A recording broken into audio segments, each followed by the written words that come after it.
নমস্কার বন্ধুরা, আজ আমি নিরামিষ কেক বানাবো।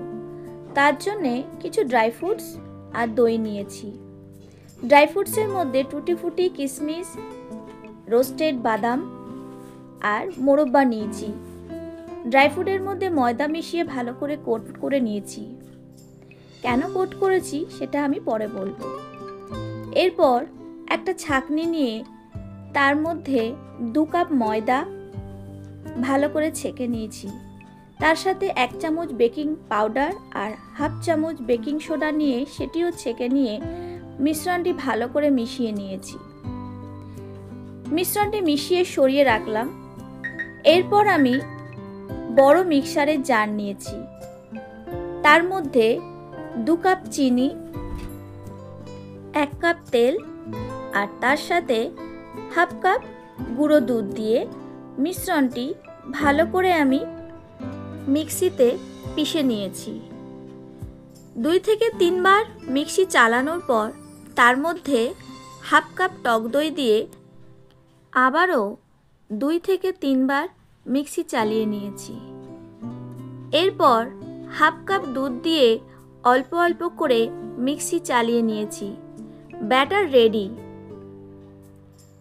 এরপর পুরো ব্যাটারটা আগে থেকে মিশিয়ে রাখা ময়দার মধ্যে আমি ঢেলে দিয়ে ব্যাটার আর ময়দা ভালো করে মিশিয়ে নিয়েছি, যেন কোনো লাম্পস না থাকে।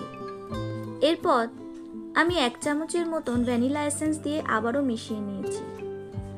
একটা নর্মাল বাটির মধ্যে নর্মাল পেপার কেটে সামান্য পরিমাণে তেল আর ময়দার কোট করে দিয়ে কেকের ব্যাটার দিয়ে দিয়েছি। বাটিতে ব্যাটার ঢালার পর 2 থেকে 3 বার বাটি ট্যাপ করে নিয়েছি। এরপর আগে থেকে কোট করে রাখা ড্রাই ফ্রুটগুলো আমি একে একে সাজিয়ে দিয়েছি। ময়দা দিয়ে ড্রাই ফ্রুট কোট করলে ড্রাই ফ্রুটগুলো একদম কেকের নিচে চলে যায় না, সামান্য মিডিলে থাকে, না হয় ওপরে থাকে। আগে থেকে প্রেসার কুকার গরম করে নিয়েছি। একটা স্ট্যান্ড বসিয়ে আমি বাটিটা দিয়ে 40 মিনিটের মতন ওভেনে রেখে দিয়েছিলাম। 40 মিনিট পর কেক রেডি।